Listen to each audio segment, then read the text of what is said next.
Hello বন্ধুরা, তোমরা কেমন আছো? নিশ্চয়ই খুব ভালো আছো, আর আমিও ভালো আছি। তো আজকে নতুন একটা রেসিপি নিয়ে তোমাদের সাথে চলে এলাম, দই কাতলা।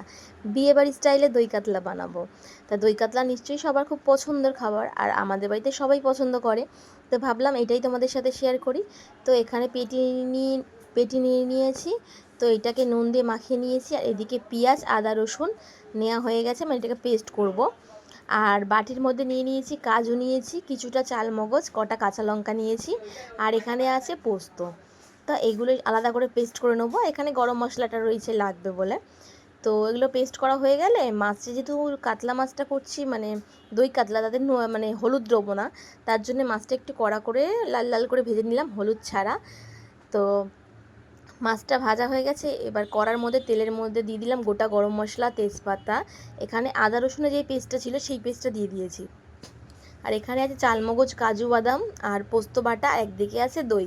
তো এটাকে ভালো করে ফেটিয়ে নিয়েছি। এবার কিছুক্ষণ নাড়াচাড়া করার পর তোমার পোস্ত বাটাটা দিয়ে দিলাম, কাজু পেস্তা পোস্তটা।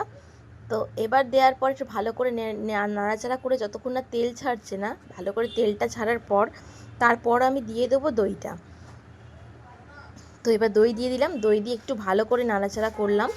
বেশ ভালো করে নাড়বো যতক্ষণ না তেল ভালো করে আবার একটু তেল না ছাড়ছে। তো দেখো তেলটা অনেকটা তেল ছেড়ে এসছে, তো অলরেডি হয়েই এসছে। তো ভাজা মাছগুলো এবার দিয়ে দিলাম, দিয়ে ভালো করে একটুখানি মানে ওদের মাছটার সাথে একটু নাড়াচাড়া করে টরে নিয়ে এবার একটু ফুটতে দেবো। একটুখানি ফোটা হয়ে যাবেন, সামান্য একটু জল দিলাম, ফুটতে দেবো। ফোটা হয়ে গেলেই রেডি দই কাতলা, বিয়েবাড়ি স্টাইলে দই কাতলা। তো খেয়ে দেখো কেমন হয়েছে, আর ভালো লাগলে একটা লাইক, সাবস্ক্রাইব আর কমেন্ট করো। টাটা।